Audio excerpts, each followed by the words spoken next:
اعوذ باللہ من الشیطان الرجیم پناہ مانگتا ہوں میں اللہ کی شیطان مردود سے۔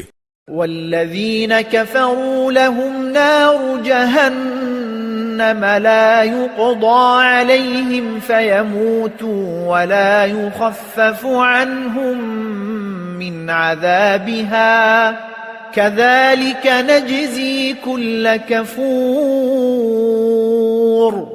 اور جن لوگوں نے کفر کی روش اپنا لی ہے ان کے لیے دوزخ کی آگ ہے، نہ تو ان کا کام تمام کیا جائے گا کہ وہ مر ہی جائیں، اور نہ ان سے دوزخ کا عذاب ہلکا کیا جائے گا۔ ہر ناشکر کافر کو ہم ایسی ہی سزا دیتے ہیں۔ وَهُمْ يَصْطَرِخُونَ فِيهَا رَبَّنَا أَخْرِجْنَا نَعْمَلْ صَالِحًا غَيْرَ الَّذِي كُنَّا نَعْمَلْ أَوَلَمْ نُعَمِّرْكُمْ مَا يَتَذَكَّرُ فِيهِ مَنْ تَذَكَّرَ وَجَاءَكُمُ النَّذِيرُ فَذُوقُوا فَمَا لِلظَّالِمِينَ مِن نَصِيرٍ۔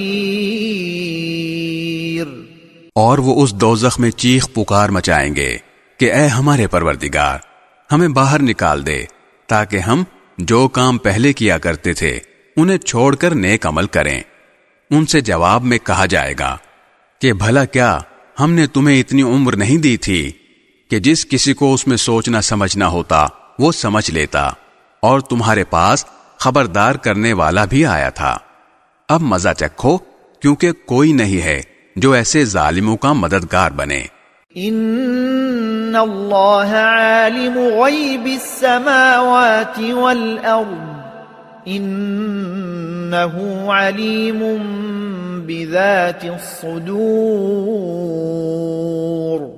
بے شک اللہ آسمانوں اور زمین کی پوشیدہ چیزوں کا علم رکھتا ہے، بے شک وہ سینوں میں چھپی ہوئی باتوں کو خوب جانتا ہے۔